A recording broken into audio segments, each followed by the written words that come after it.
Kawasan titik nol Singaraja kini resmi memiliki nama baru. Pemerintah Kabupaten Buleleng menetapkan nama Praja Mandala Singa Ambara Raja sebagai identitas kawasan pusat pemerintahan yang tetap mengangkat maskot legendaris kota Singaraja.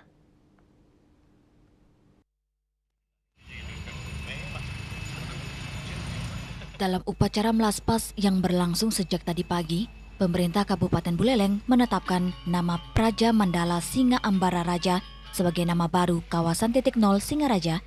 Nama tersebut diusulkan oleh Kadek Wika Wirawan, mahasiswa program studi ilmu komunikasi Hindu IHN Empu Kuturan Singaraja melalui sayembara yang diikuti masyarakat. Menurutnya, kata Praja bermakna pemerintahan, Mandala berarti kawasan, sedangkan Singa Ambara Raja dipertahankan sebagai ikon legendaris kota Singaraja.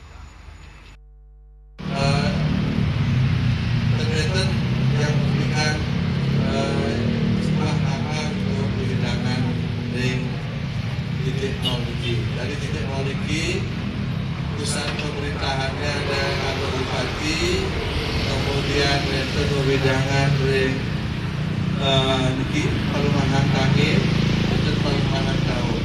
Palumangan Kangin iki benteng rumah jabatan. Bupati Sucitra mengatakan penetapan nama tersebut tidak hanya berdasarkan hasil sayembara, tetapi juga melalui pembahasan bersama Dinas Kebudayaan dan Pariwisata, serta para tokoh masyarakat dan tokoh puri. Menurutnya, tingginya antusiasme masyarakat dalam memberikan usulan menunjukkan kepedulian terhadap sejarah dan identitas Buleleng. Selanjutnya, nama baru kawasan tersebut akan diresmikan sekaligus memasang penanda kawasan sesuai kaidah tata ruang. Sementara, hadiah bagi pemenang sayembara dijadwalkan akan diserahkan pada rangkaian kegiatan Buleleng Festival mendatang. Yasri Uli, Bali TV.